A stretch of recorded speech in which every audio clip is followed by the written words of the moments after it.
Hello, greetings, and salutations. Welcome aboard my podcast. I am Jason with Jay's Paradise Travels. Thank you for tuning in to this week's episode.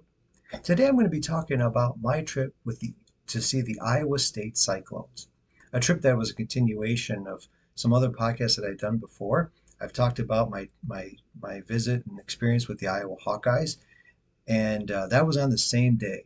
It was also a part of a trip that I did 4 games in 3 days, the most I'd ever done in one trip. Before I get into talking more details about it, though, a little housekeeping to go over. First off, if you would like to go on vacation, uh, specifically a cruise is my specialty, if that's something that interests you, or perhaps you'd like to go to a game. Maybe you'd like to go see the Iowa State Cyclones. You can reach out to me in a couple different ways, one of which is through email. My email address is j.paradise.travels@gmail.com. Again, that's jay.paradise.travels@gmail.com. Or you can reach out to me through social media. I have an Instagram account. I also have a Facebook account. They're both the same. Jay's Paradise Travels. It's the name of my company. Jays. There's no apostrophe in there. Make it easy for you. Jay's Paradise Travels. You can reach out to me through one of those two ways. All right. Very good. On with the show now that we've gotten that out of the way. As I mentioned, this was part of a trip that I did 4 games in 3 days. I don't think I've ever done that many trips or that many games in one trip in one small setting like that before. The first the first day of that trip, I was actually in Green Bay. We flew into Green Bay. Me and my wife. We flew into Green Bay. We visited some friends and we saw the Green Bay Packers. We stayed with them. The following day, they allowed us to borrow their car, which was very nice of them. We drove the car down to Madison, Wisconsin, and we were able to go see the Wisconsin Badgers that day. It was opening weekend for all these teams that I've been seeing. Although Green Bay was, I mean, for college anyways. Green Bay, that was a preseason game, but it was Wisconsin's opening game. We came back from there, and Madison, Wisconsin, and Green Bay, Wisconsin, they're not exactly right next to each other. There is a little bit of time in between driving from one to another.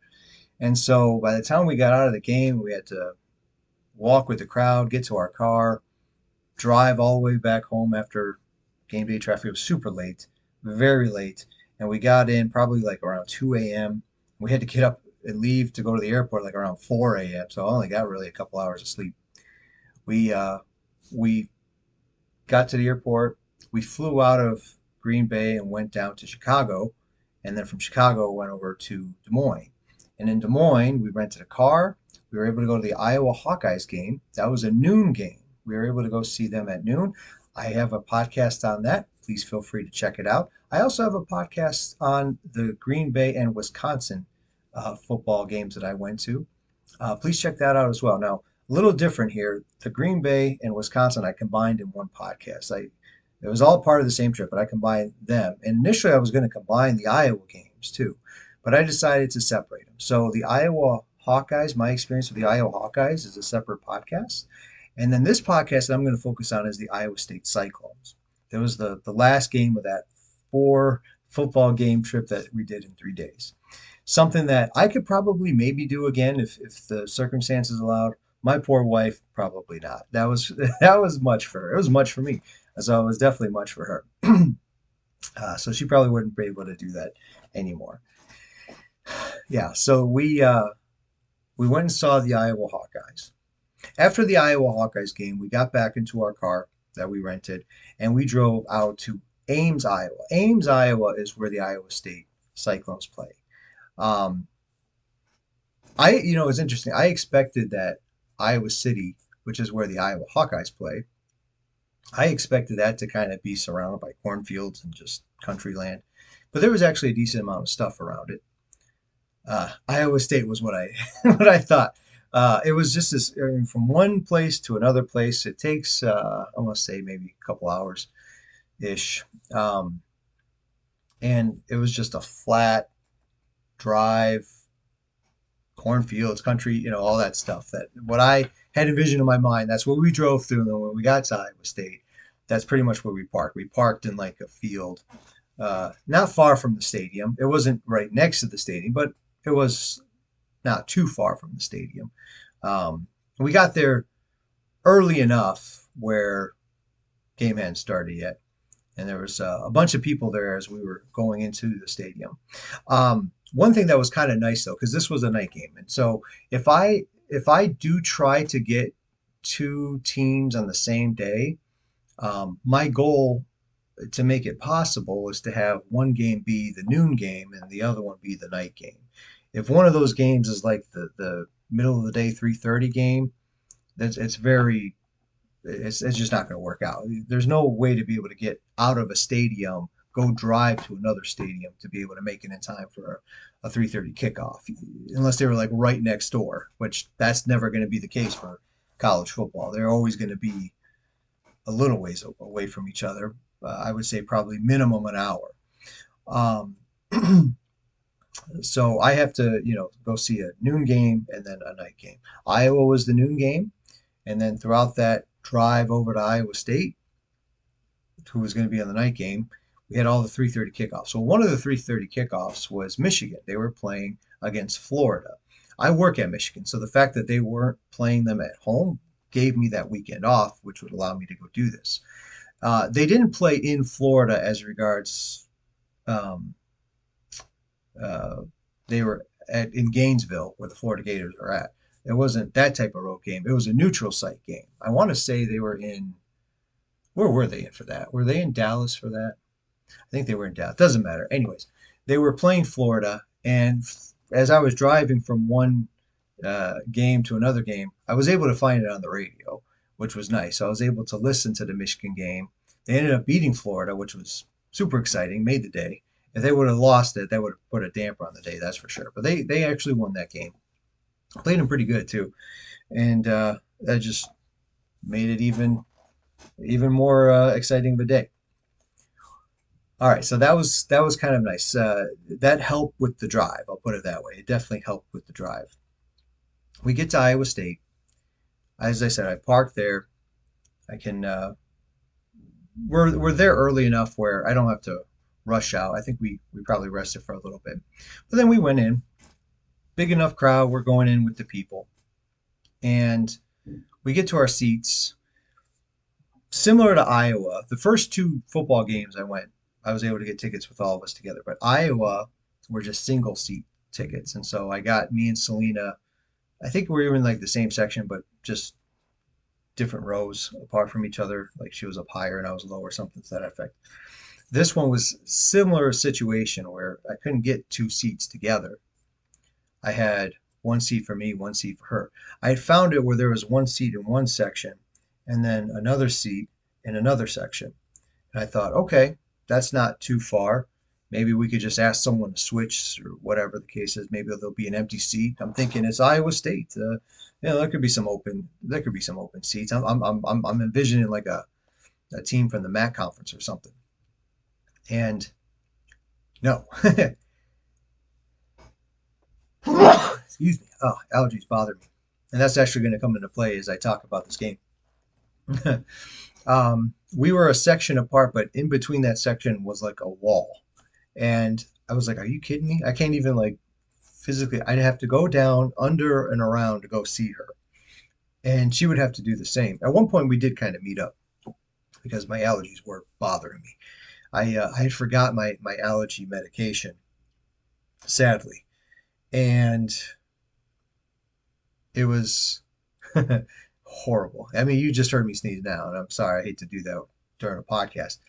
But my allergies, sneezing is how my allergies come out, and I forgot my allergy medication, and so it affected me at the Iowa game so much so that I missed the wave that they did. It was the first time ever doing that wave to the children, which I think is a really nice thing. If you're an Iowa State fan and you dislike Iowa and they're your rival, um, I get that, but I think at least that is a nice tradition. If you ever do go to an Iowa game, be a part of that. That's something a little bit bigger than football. It just shows that lives are more important. But I missed it. I missed that wave because of my allergies. And when I was at the game, I missed part of the game too because my allergies were killing me. I had to keep going to the bathroom to take care of it. Yeah, that was a bummer.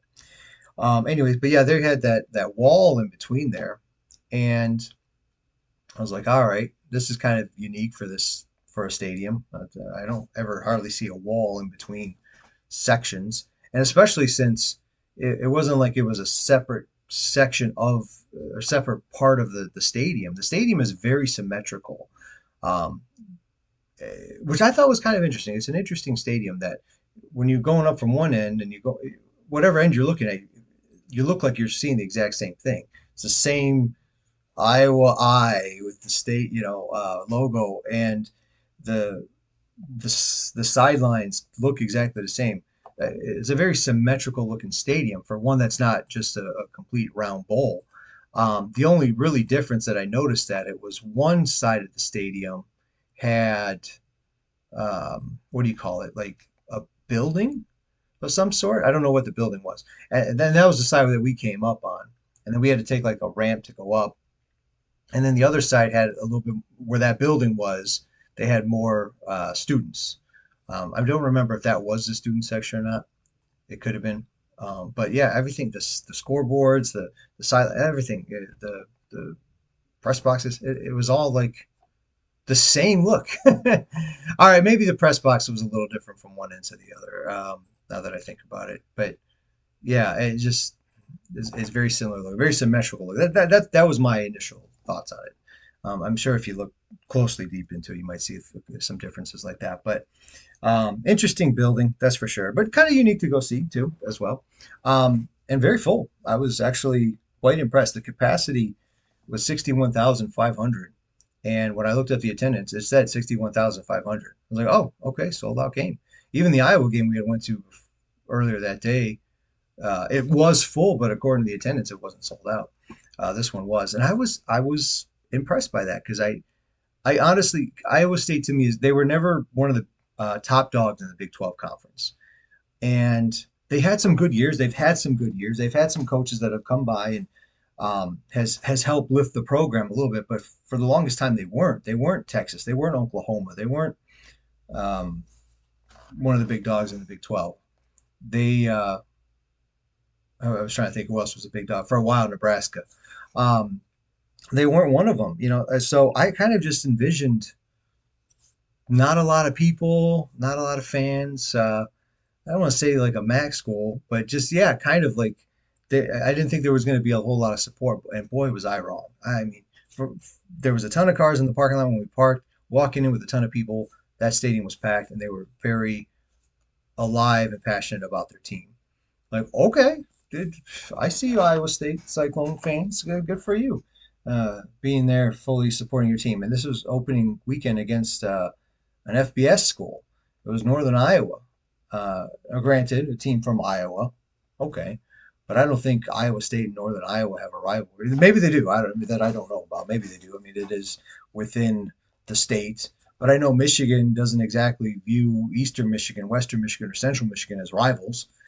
They view Michigan State, not the lower schools, as the rival. They view, and I know Iowa State views Iowa as a rival. So I don't think Northern Iowa was considered a rival. But I say that because despite that possibly being the case, that still was a packed out crowd that stayed to the end with it. Um, and so good for them. The stadium's name is Jack Trice Stadium. I didn't know who Jack Trice was. I did see a little bit of the thing in Wikipedia that it was the first African American athlete, I'm guessing, with Iowa State. That sadly died due to some injuries that he sustained in a game against Minnesota in 1923, it was. So that's kind of sad. So I guess they must have named the stadium after him in his honor. So that's kind of nice.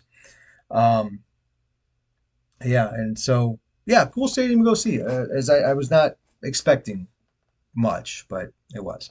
Now, as regards to this game itself, the game I saw against Iowa, perhaps if you haven't listened to the podcast, you can go back and listen to it. That was kind of a low scoring affair. Iowa is very into defense, so they won 24-3. Okay, this one definitely had a lot more scoring than that one, which I appreciated. The game that I had seen earlier that day didn't have anything in the first quarter. This one did. Northern Iowa though was the team that scored first to actually take a 7-0 lead. But Iowa State did respond with its own touchdown, make it 7-7. I thought, okay, this might be a game.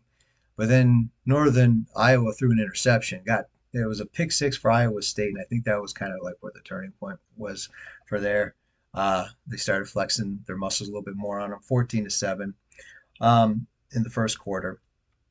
Second quarter uh, comes around, and Northern Iowa scores a field goal to make it 14-10. But then David Montgomery scored his first of two touchdowns in a row to make it 21-10 at halftime.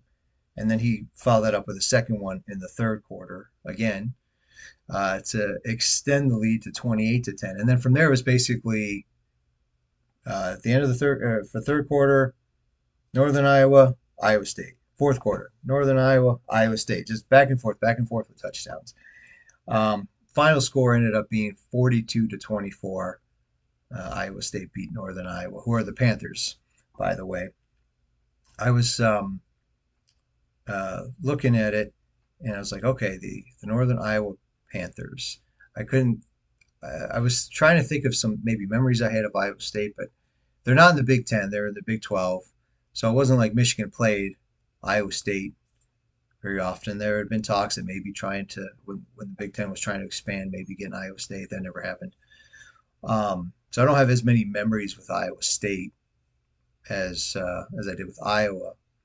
So I couldn't really find so much. But Northern Iowa, the Panthers, I didn't know what their their name was. Not overly familiar with them. But have you ever been talking to somebody and you refer to uh, you and I may do this, you and I may do that. You say that phrase, you and I, when referring to each other. Anytime someone says you and I like that, I think of them because their initials are UNI, University of Northern Iowa, UNI. So anytime someone says you and I, I'm thinking Northern Iowa. There's the Panthers.